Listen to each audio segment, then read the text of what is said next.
In the winter of 1794, in the quiet Italian village of Belloro, a night unfolded that would haunt both folklore and history. Vittorio Albrizzi, a man of 35, respected for his charm and wealth, was discovered collapsed outside his grand estate at the first light of dawn. Hours before, he had been seen walking through the square, vigorous, handsome, and full of life. By sunrise, he was unrecognizable.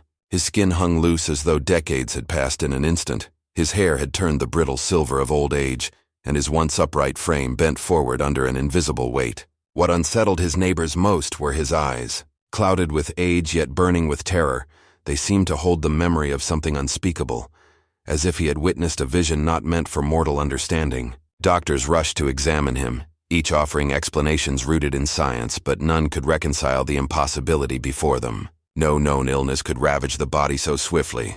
No poison could mimic the withering of half a century in a single night. Priests muttered of demonic punishment, declaring that Vittorio must have struck a forbidden bargain. Villagers, caught between fear and fascination, whispered of a curse stretching back generations, a secret buried within the Albrizzi bloodline. The estate itself became a focal point of dread. Its windows shuttered, its halls echoing with silence, as though the building had become complicit in its master's transformation. The story of Vittorio's final night is remembered not only because it defied nature, but because it blurred the boundaries of reality itself. Was he poisoned by an enemy, destroyed by some rare and unrecorded malady, or consumed by forces beyond comprehension? His decline carried the weight of allegory, the innocence of ordinary life set against the corruption of the supernatural, the rational mind at war with the shadow of myth. In a time when Enlightenment science was dawning across Europe, Belloro clung to older fears, where reason faltered and folklore thrived. To some, his fate became a cautionary tale about vanity and wealth. To others, it was proof that unseen powers stalked even the most privileged men. For centuries, the mystery has endured, passed down through hushed fireside retellings, preserved in brittle parish records, and immortalized in the imaginations of those who visit Belloro's ruins. The night that devoured Vittorio Albrizzi forces a question that no scholar, priest, or physician has ever answered. What happened during those 12 vanished hours? Did time itself turn against him? Or was he merely the victim of his own sins reflected back upon his body? Perhaps the truth was buried with him in the frozen soil of Belloro, or perhaps even now the same fate waits in silence, ready to claim another unsuspecting soul. The story of Vittorio Albrizzi does not begin with his collapse on a winter morning in 1794, but rather decades earlier, in the cradle of his youth, when the rhythms of his life appeared to promise nothing but prosperity and honor. Born in 1759 in the rolling hills of Belloro, a village tucked between vineyards and olive groves, Vittorio was the second son of Giacomo Albrizzi, a respected wine merchant whose family had supplied noble courts for 3 generations. The Albrizzi name carried with it the scent of oak casks and sweet fermentation, a legacy that was both humble and proud. Unlike other merchant families who clawed desperately for a place among the aristocracy, the Albrizzis had carved out a reputation of quiet dignity. Their wines flowed at weddings, festivals, and holy days, cementing them as patrons of both village life and ecclesiastical ritual. To be born into such a house was to be wrapped in the warmth of tradition and fortune. As a child, Vittorio was described as lively and precocious. Parish records note his frequent presence at Mass, where he served as an altar boy with unusual attentiveness. Older villagers remembered how he would carry the incense burner with solemnity, his dark eyes fixed upon the crucifix, as though he saw more in its suffering form than others dared to contemplate. Tutors praised his eloquence in Latin, his fascination with Scripture, and his ready grasp of numbers. By the age of 15, he was already managing the books for his father's business, ensuring the vineyard's accounts were balanced to the last coin. Neighbors saw him as the kind of son every family prayed for, obedient, intelligent, and handsome. When he walked through the streets of Belloro, he was greeted warmly, not merely as Giacomo's heir, but as a young man who promised to elevate the fortunes of the entire village. Yet even in these golden years, shadows lingered at the edges of his reputation.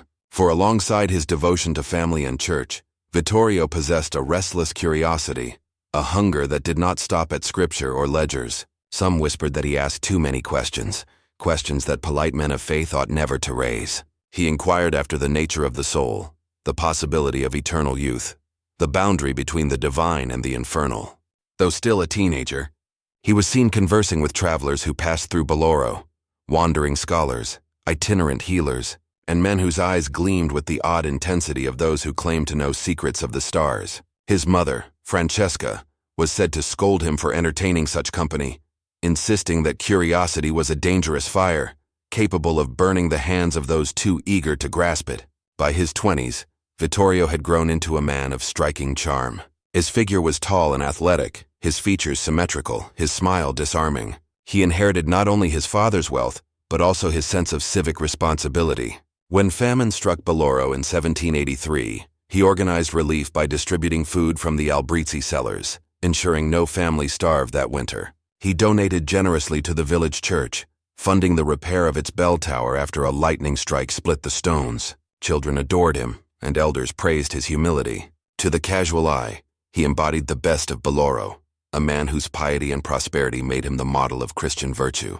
But behind closed doors, his pursuits darkened. Surviving fragments from the correspondence of Count Lorenzo di Malaspina, a local noble, reveal that Vittorio frequently attended salons in nearby Milan and Genoa, where discussions turned from philosophy to the forbidden.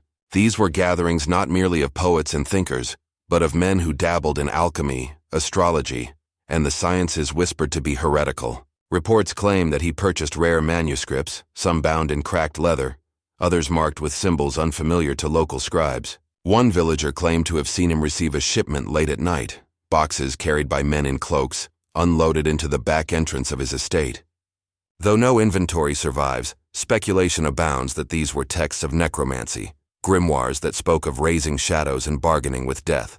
The contradiction was almost theatrical. By day, Vittorio was the generous benefactor, beloved and admired, the man who knelt devoutly at Mass.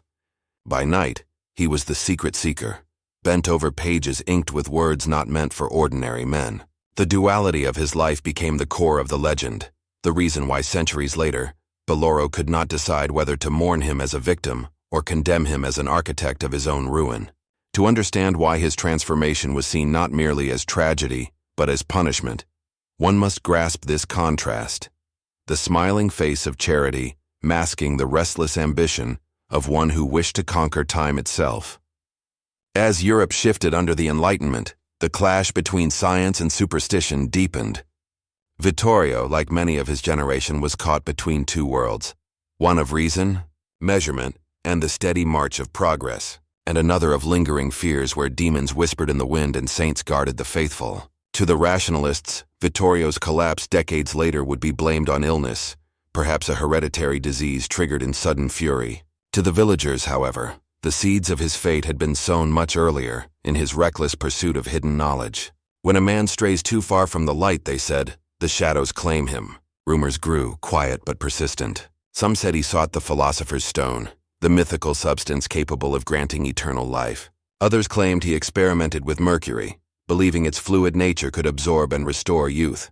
There were darker tales still, that he had held seances in his wine cellar, invoking spirits to reveal the secrets of immortality, that he had spilled animal blood on the altar of an abandoned chapel, that he had on at least one occasion been seen walking the cemetery at midnight, lips moving in prayer or in incantation. Whether these stories were true or invented, they cemented the impression that Vittorio was more than a man of business. He was a man who dared to reach beyond the natural, who treated mortality as a problem to be solved rather than a destiny to be accepted. By the time he reached 35, Vittorio stood at the peak of his life. Wealth, reputation, and health were all his. Yet beneath the triumph lay tension, as though fate itself were waiting to exact a price. Some scholars argue that his downfall was inevitable, not because of curses or bargains, but because he carried within him a flaw common to many great men: ambition unchecked by humility. He wanted to be more than admired. He wanted to be remembered, to surpass the boundaries of flesh and time. In this hunger, whether by natural accident or supernatural design, his undoing was already written. Thus, when dawn came in 1794, and his body bore the weight of 50 years in a single night, the villagers saw not an inexplicable tragedy, but a fulfillment. The legend insists that the seeds of his collapse were planted in his youth, watered by his curiosity, and nourished by his ambition. To them, his generosity was real, his charity undeniable, but so too was his thirst for power over life and death. And in the end, perhaps both truths were bound together, inseparable, like the two faces of a single coin tossed into the dark. If the origins of his curse lie in his ambition, then his downfall was inevitable. Whether by poison, illness, or pact, the man who sought to master time became its victim. And so the story of Vittorio Albrizi's beginnings does not comfort, it unsettles. For it reminds us that greatness often conceals obsession, that kindness may mask hunger, and that within even the most virtuous life, the seed of ruin may be waiting, silent, patient, until the hour it chooses to bloom. From the foundation of the legend, we move now to the chilling first night the world witnessed its consequences. When Vittorio Albrizi staggered back into his home on that frost-laden morning of 1794, aged and broken in body though not in years lived, the household that had once thrived under his vigor began to unravel with alarming speed. At first, his transformation was spoken of only in hushed tones. The physician summoned to his bedside recorded a sudden decline of vitality in his ledger, careful not to write words that might damage his own reputation.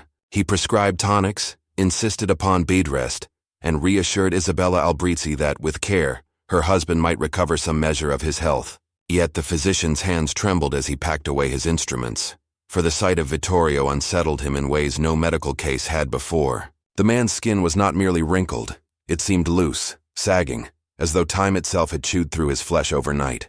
His once dark hair was white as salt, his spine bent in permanent surrender, and most terrifying of all, his eyes did not look like those of an old man. They burned, frantic and terrified, as if they still belonged to the 35-year-old who had gone to bed the night before. Isabella, Vittorio's devoted wife of 12 years, was the first to falter under the weight of the horror. At first she attempted devotion, sleeping at his side, smoothing his silver hair and holding his trembling hands as though her love might knit him whole again. But the nights grew unbearable. She confided to her confessor that she woke often to find her husband staring at her, wide-eyed, unblinking, as though she were both familiar and utterly strange to him. She said his breathing no longer matched the rhythm of sleep, but instead rasped in uneven patterns, punctuated by sighs that sounded less human than weary. Within weeks she began moving to another chamber, claiming a chill in their room made her ill. By spring she refused to cross the threshold at all. Villagers noticed her pale cheeks, her gaunt frame, the way her hands fidgeted as though in constant dread. Though parish records listed her cause of death as fever, the whispers were different. Isabella wasted away from terror, her spirit crushed not by illness, but by the haunting reality of what her husband had become. The servants were next to feel the weight of the transformation. One by one, they abandoned the estate, muttering excuses of illness in their families or opportunities elsewhere. Behind closed doors, their stories told another tale. A young maid named Lucrezia confessed to her cousin that the mirrors in the villa no longer reflected Vittorio correctly. She swore that even before his aging, his reflection appeared blurred, as though the glass itself recoiled from rendering him clearly. After the change, the distortion worsened. His shape shimmered, stretched, and sometimes vanished entirely, leaving behind only the outline of his chair or the bed where he sat. Another servant reported hearing his footsteps in the hallway hours after Vittorio had retired to bed, the sound deliberate and steady, though the old man's legs could barely carry him in daylight. Within months the estate was nearly empty, its once bustling kitchens and wine cellars abandoned to silence. The villagers began to shun the Albrizi villa, crossing themselves when passing its iron gates. Mothers tugged their children close, warning them not to look too long toward the windows. Still children, as children do, were drawn by curiosity. Some who glimpsed Vittorio through the shutters screamed and fainted. Others ran home sobbing, unable to describe what they had seen, only that it was wrong. His face a shifting mask of both young and old, eyes too bright for the skin that sagged around them. One child, Pietro the baker's son, was said to have been mute for 3 days after spotting Vittorio in the garden, clutching at a cane with a trembling hand that looked both skeletal and strangely elastic, as though the skin itself was resisting the bones beneath it. Official records, ever cautious, did not entertain such tales. Parish documents noted only Isabella's fever, a servant's madness, and an accident in which a stable boy fell to his death while tending the horses. To the clergy and physicians of Baloro, these were tragedies explainable by grief, poor health, or chance. To the villagers, however, the pattern was clear. Proximity to Vittorio Albrizi spelled doom. Some whispered that his wife and servants were not victims of chance but of contamination, that whatever had aged him overnight was now seeping outward, corroding anyone who lingered near. Folklore filled the gaps where official explanations refused to tread. One persistent tale claimed that Lucrezia, the maid who first spoke of the mirrors, had witnessed something far darker before her departure. She claimed to have seen Vittorio's skin ripple one night as he sat in his study, the flesh shifting as though something beneath it struggled to emerge. The vision was brief, gone in an instant, but it was enough to send her fleeing the house at dawn, never to return. Another servant insisted that when he attempted to pray aloud in Vittorio's presence, the rosary in his hand snapped, the beads scattering across the floor as though repelled by some invisible force.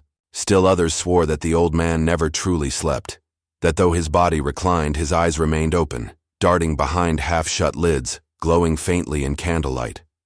The death of Isabella in particular left a scar upon Boloro. She had been beloved for her kindness, a patroness to the poor and a gentle spirit in the parish choir. Her sudden wasting shocked the villagers, who gathered in uneasy clusters at her funeral, murmuring not just about her passing, but about her husband's absence. Vittorio did not attend her burial.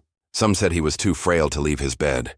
Others claimed he was forbidden, lest his presence defile the sanctity of the churchyard. Either way, his absence spoke volumes. To many, it confirmed that whatever affliction clung to him was no mere sickness. It was a curse, one that had consumed his wife and would claim others if left unchecked. And indeed, the toll grew. A servant who remained only briefly after Isabella's death was found drowned in the estate's well, though he had never been known to drink or wander. Another villager reported strange lights flickering in the upper windows of the villa, even when no lamps were lit. The pattern of tragedy deepened the divide between rational explanation and whispered belief. Physicians muttered about stress-induced madness, the human mind buckling under grief and shock. Priests debated whether Vittorio was a man to be pitied or avoided, a soul under attack or already surrendered to darkness. Meanwhile, the villagers crafted their own truth. Vittorio Albrizzi was no longer wholly human, and those who lingered in his shadow would inevitably suffer. It is here that the story of the first victims reaches its most unsettling duality. To the record-keepers of Boloro, the deaths and departures were ordinary, unfortunate but explainable within the frame of human frailty.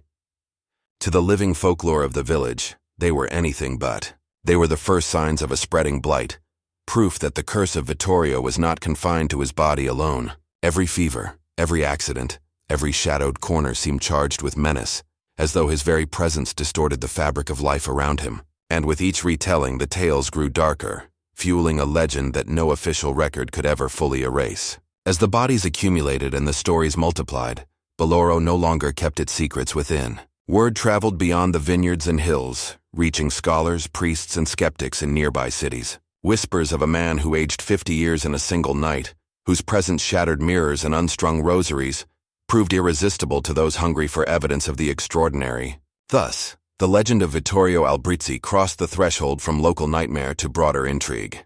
Outsiders, scientists, priests, and doubters alike, began their journeys toward Boloro, determined to investigate whether the horrors whispered in that small Italian village were born of human frailty, mass hysteria, or something altogether unearthly.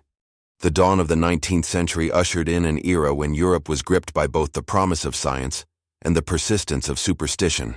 The Enlightenment had laid its rational foundations, yet the fringes of belief still pulsed with fear of the supernatural. Nowhere did these two worlds collide more violently than in the story of Vittorio Albrizzi. His sudden aging in the winter of 1794 had left Boloro shaken, but as rumors spread beyond the village, scholars, priests, physicians, and even government officials arrived to make sense of the case.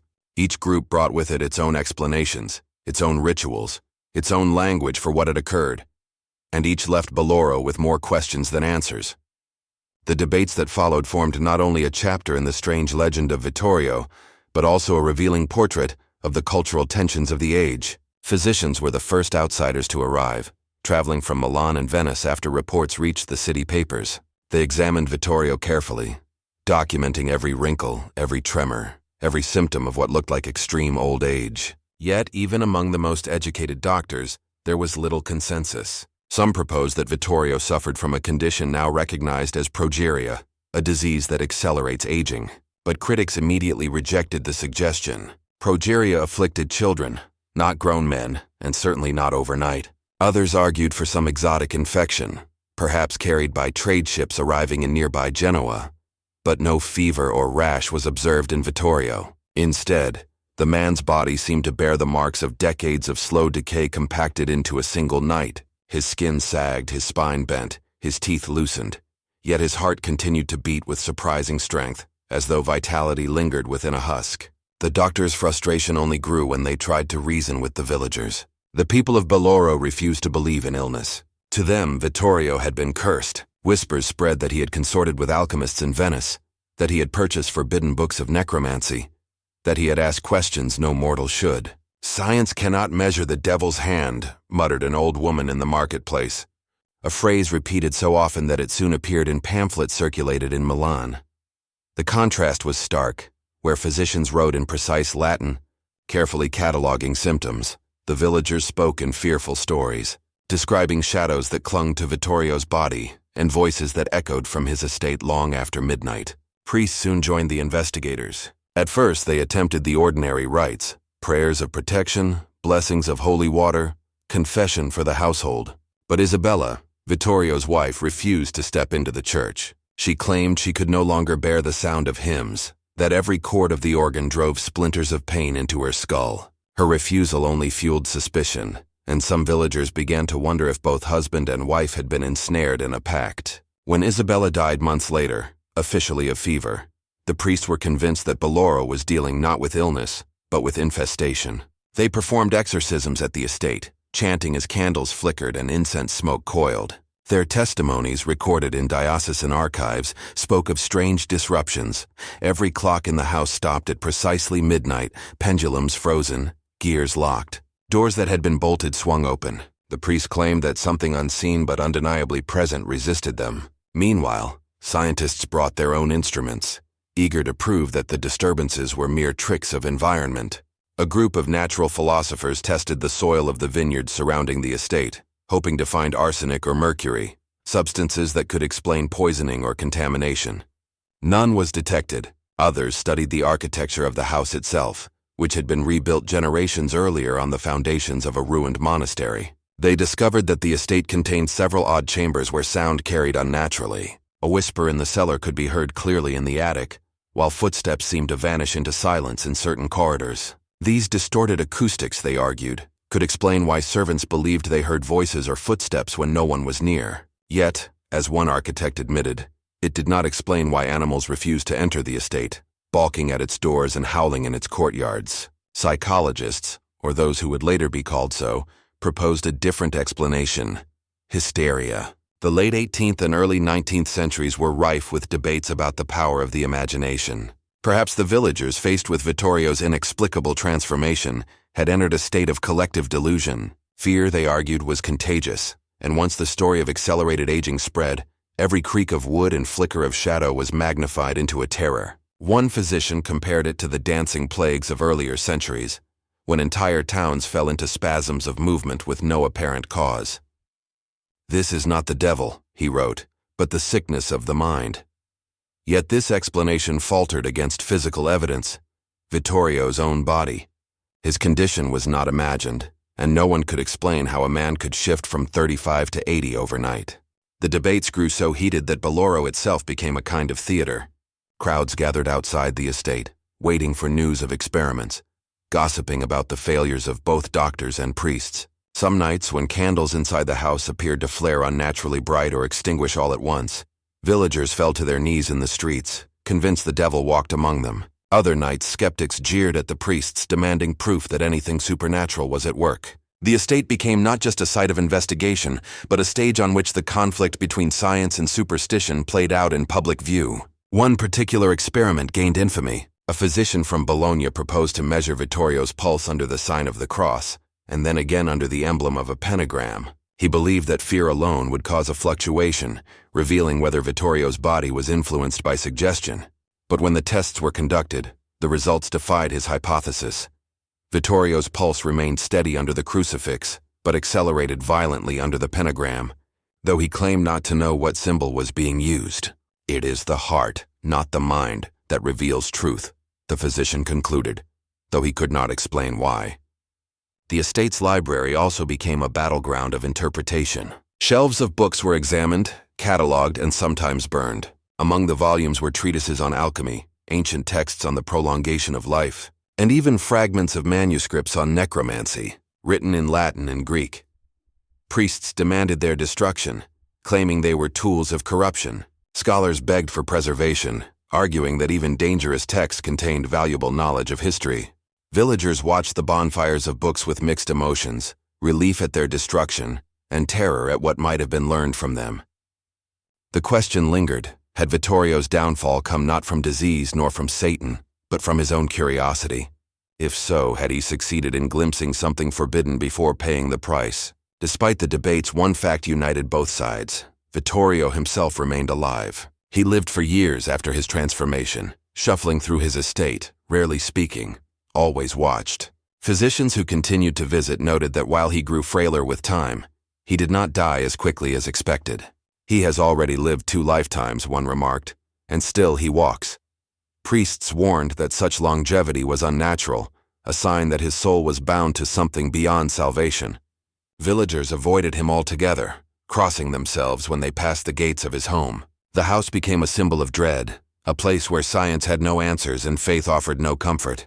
By the mid-19th century, Boloro had become a pilgrimage site of sorts for those drawn to the bizarre. Spiritualists who flourished in Europe and America during that period pointed to Vittorio's case as proof of hidden energies and unseen worlds. Skeptics used it as evidence of superstition's persistence. The story of the man who aged 50 years in a single night became both a cautionary tale and a cultural battleground. Was it the devil, disease, or delusion? Each interpretation said as much about the people who believed it as it did about Vittorio himself. In the end, no consensus was reached. The scientists left, their notes filled with unanswered questions. The priest departed, convinced that evil lingered but unvanquished. And the villagers remained, carrying the story in their bones, whispering it to their children by firelight. For all the tests, all the arguments, all the rituals, Vittorio's mystery remained unsolved.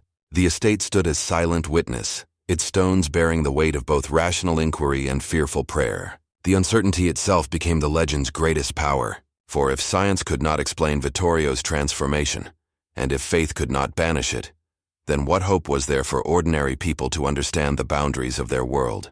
The tale of Boloro thus captured something essential about the 19th century, the fragile coexistence of reason and belief, of laboratory and altar, of knowledge and fear. The story of Vittorio Albrizzi was not just the story of a man who aged overnight. It was the story of a society grappling with the limits of understanding, caught between 2 worlds that refused to reconcile.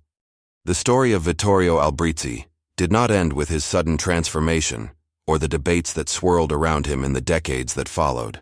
Its persistence lies most powerfully in the testimonies of those who lived long enough to recall their own encounters with him. If physicians and priests brought arguments, the survivors brought stories, and it was these stories, fragile yet enduring, that gave the legend its chilling humanity. For what made the tale of Boloro so haunting was not merely a man's inexplicable aging, but the intimate personal experiences of those who claimed to have looked into his eyes, heard his voice, or felt the strange atmosphere of his estate after 1794.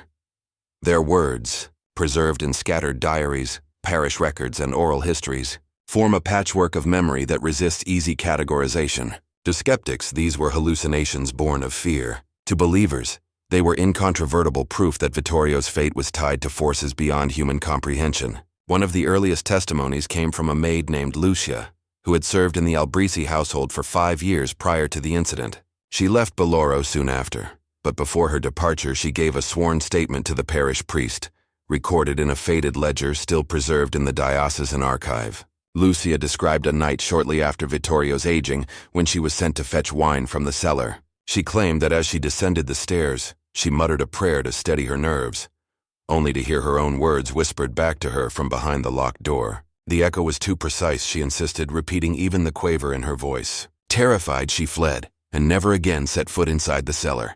Skeptics later suggested the distorted acoustics of the house explained the phenomenon.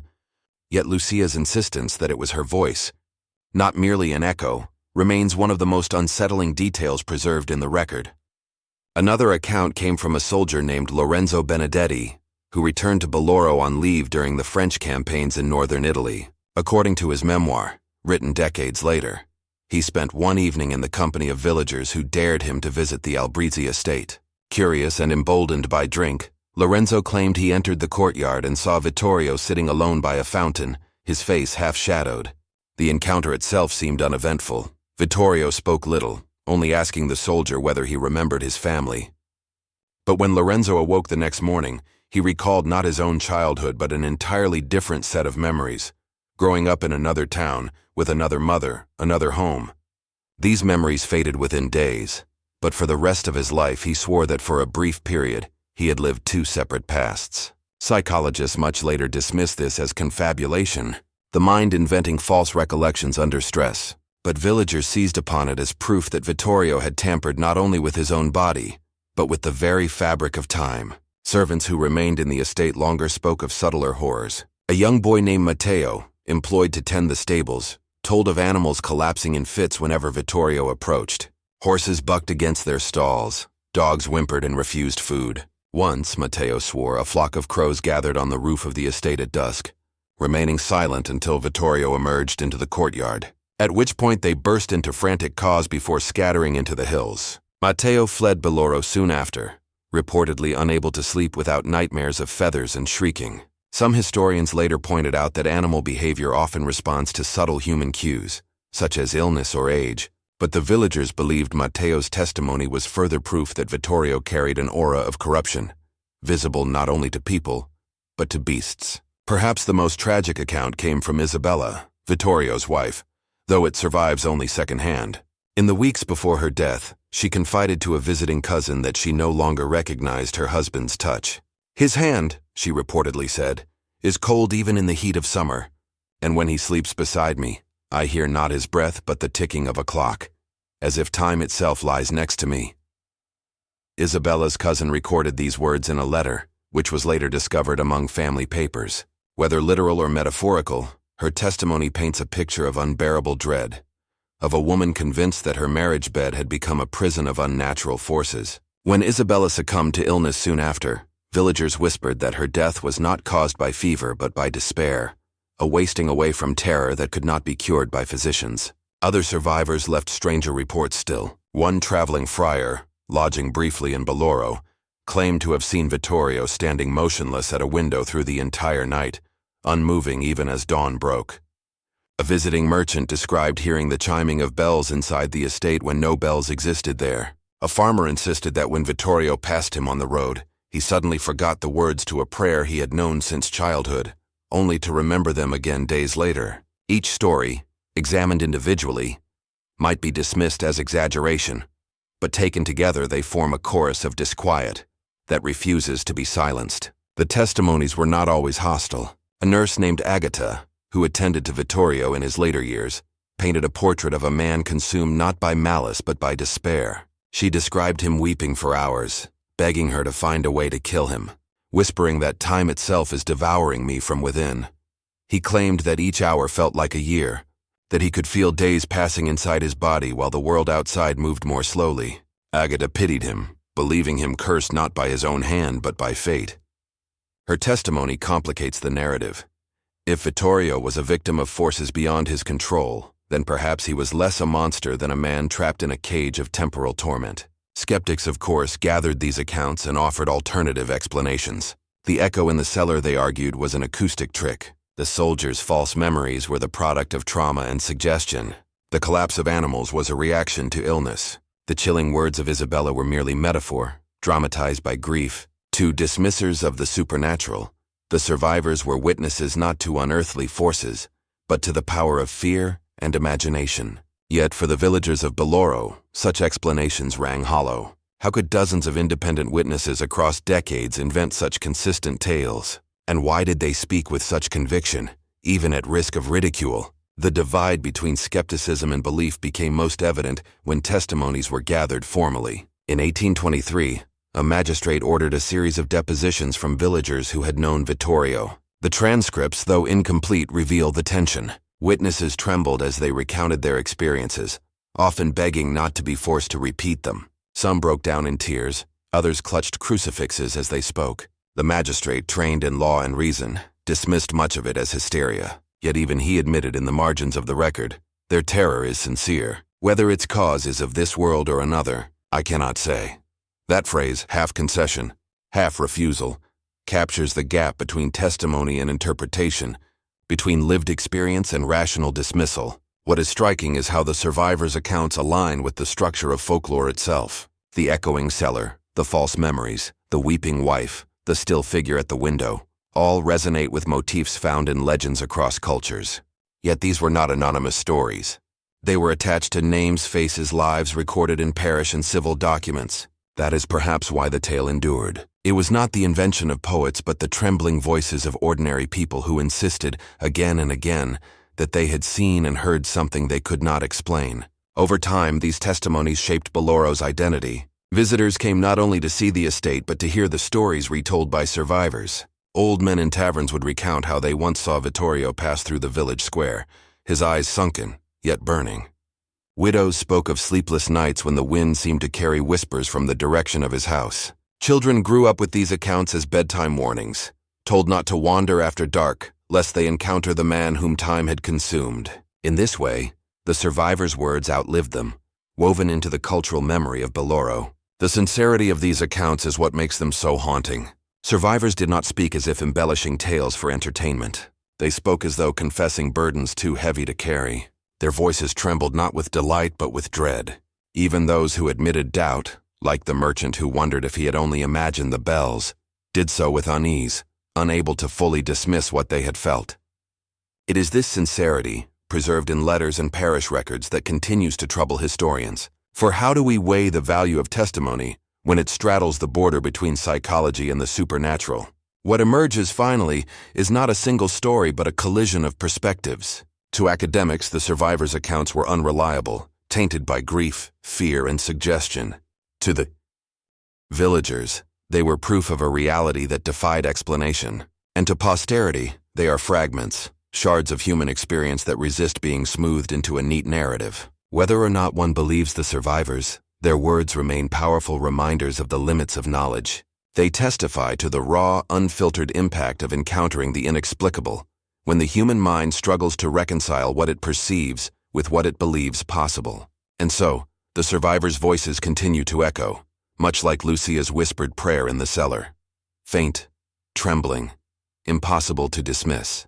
They ensure that Vittorio Albrizzi's story is not merely the account of a mysterious aging, but a living memory of fear, grief, and awe. It is through them that the legend breathes, and through them that the boundaries between science, superstition, and myth remain unsettled. Every legend eventually fractures into theories. Facts fade, evidence grows thin, and what remains is a mosaic of interpretation, each piece reflecting not only the event itself, but the world view of the interpreter. Vittorio Albrizzi's transformation and the horrors surrounding Boloro are no exception.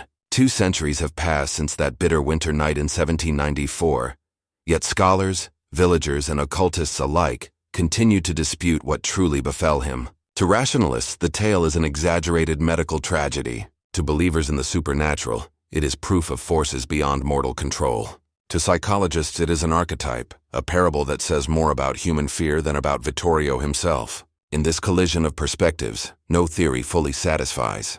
The very impossibility of his aging, 50 years in a single night, renders all explanations fragile, like glass struck with a hammer, beautiful for a moment, before splintering into contradictions. One of the most persistent rationalist theories points to mercury poisoning.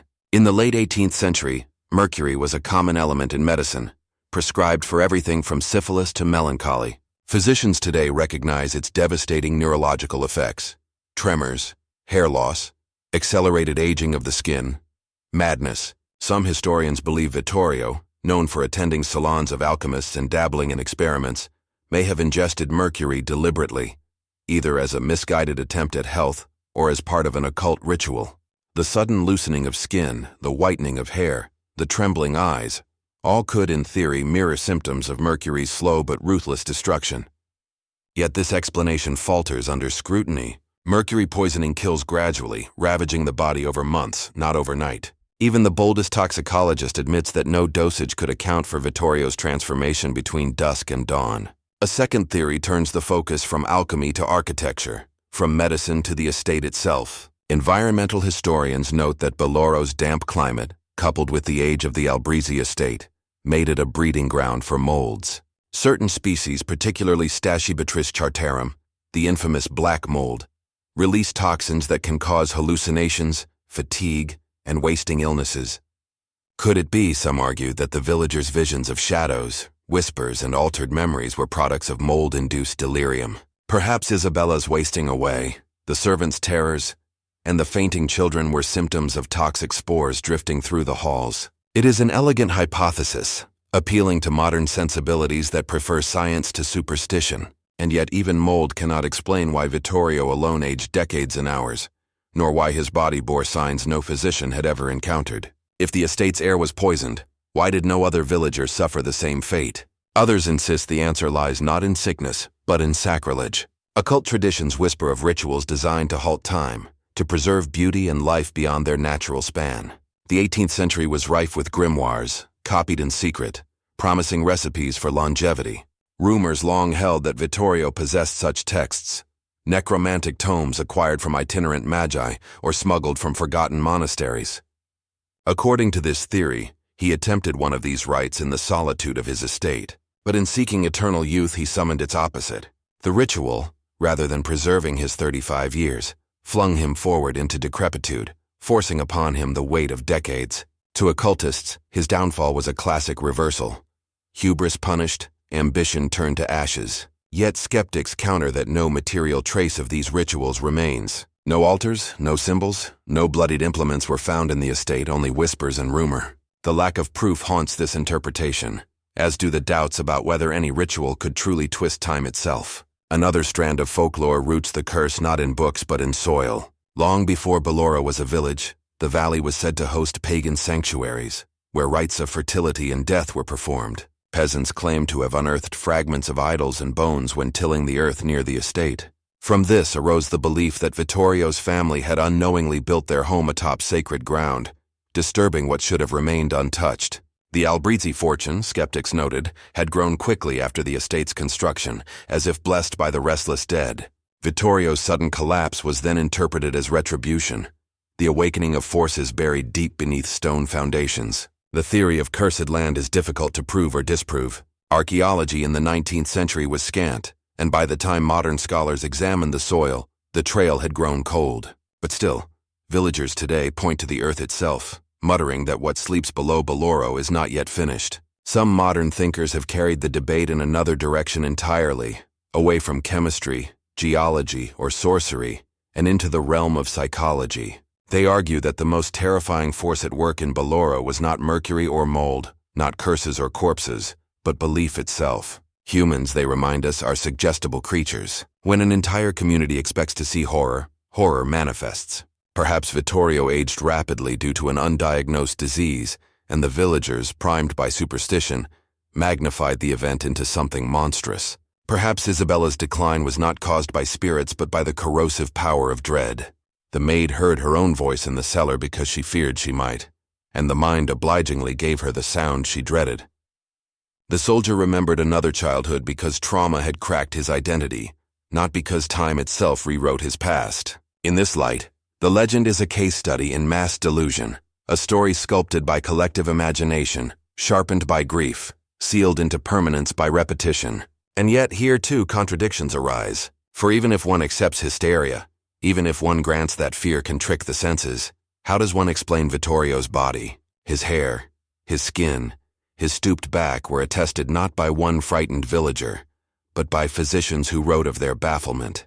Can hysteria wrinkle flesh, silver hair, weaken bones, all within a single night? Modern psychology cannot stretch so far. Theories that rely on the mind's power falter when confronted with the raw physical evidence. Thus, psychology explains the witnesses perhaps, but not the man himself. Each theory in turn reaches its limits. Mercury cannot collapse time. Mold cannot whiten hair overnight. Curses lack proof. Rituals leave no trace. Psychology cannot wrinkle the skin. And yet the legend endures precisely because no single explanation closes the circle. Rationalists cannot dismiss the sincerity of the survivors. Occultists cannot supply verifiable evidence.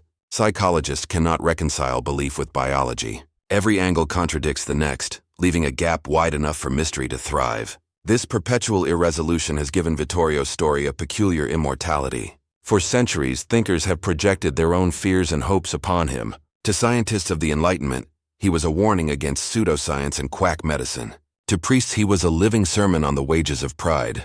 To occultists, he was proof of the dangers and allure of forbidden knowledge. To modern skeptics, he is a parable about the mind's ability to conjure monsters from shadows. Each age, in other words, finds its own reflection in the crumbling mirrors of the Albrisi estate. Even today, visitors to Baloro debate the cause as they walk past the chained doors of the manor. Guides repeat the stories with a mix of reverence and theatricality, leaving tourists to choose which version to believe. Was Vittorio a victim of mercury, mold, or madness? Was he a sorcerer undone by ambition, or a man cursed for disturbing ancient ground? Or was he simply an ordinary human being, whose tragedy was magnified by the fears of those around him? No answer satisfies. Every theory is a doorway, but beyond each lies only another question. What remains is the paradox at the heart of all enduring legends, the impossibility of resolution. Theories multiply, myths evolve, scholars argue, but the core mystery remains unbroken. How did a man age 50 years in one night? How did his body betray him with such cruel speed? And why did those around him see, hear, and feel things that defy explanation? Science offers fragments, superstition offers stories, psychology offers parables, but none can bind the fragments into a whole. And so, all that remains is the house, the grave, and the whispers. The estate still looms over Baloro, windows dark, walls crumbling, doors sealed with rusted chains. Villagers claim the air around it feels heavier, that footsteps echo inside when no one is present. Some say the land is quiet, the curse exhausted. Others believe it waits dormant, ready to awaken again when curiosity or hubris dares to disturb it. As the centuries pass, the legend does not weaken. Instead, it grows stronger with every theory disproved, every myth retold, every visitor who leaves with more questions than answers.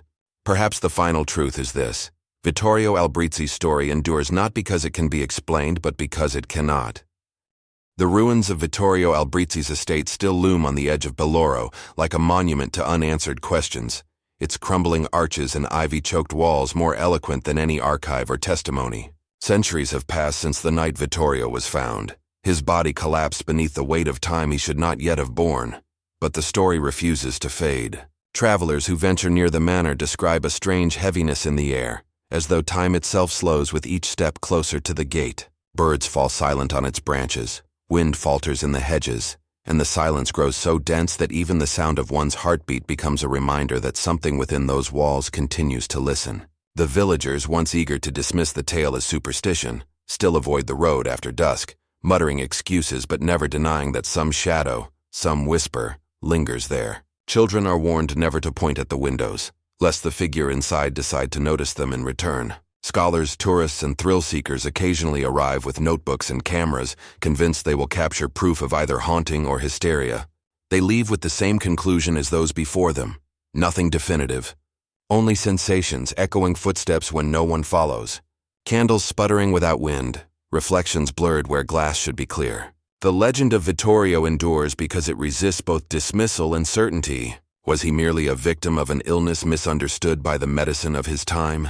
His tragedy exaggerated by grief and gossip until myth replaced fact? Rationalists argue this, pointing to hidden poisons, hereditary disorders, or the cruel irony of a mind convinced it was cursed. Yet the supernatural refuses to release its grip on the narrative. Occultists insist that Vittorio succeeded in calling forces older and darker than the church dared admit, bargaining for eternity, and instead receiving the cruelty of accelerated decay. Priests claim the devil took his tithe. Scientists, that the villagers succumbed to delusion. Each theory, however meticulously crafted, falters at the same point. None can explain the speed, the impossibility, the undeniable presence of fear that still clings to Baloro's soil. And so the conclusion is no conclusion at all. Today the manor stands hollow, windows like sockets staring blankly into fields that once fed a thriving household. Yet sometimes, when the moon strikes the upper floors just right, locals whisper that a silhouette appears against the broken panes, a bent, silver-haired figure who should have long ago dissolved into dust. Whether memory, ghost, or imagination, it is enough to keep doors bolted and paths abandoned. Perhaps Vittorio was nothing more than a man destroyed by illness. Perhaps he succeeded in glimpsing eternity and paid its toll in a single night. The truth may have perished with him, or it may still linger, waiting in the ruin, listening for another soul bold enough to open the door. The question remains, and it is yours now. Would you step into the halls of Vittorio Albrizzi's estate, or, like the villagers of Belloro, would you keep the doors sealed forever?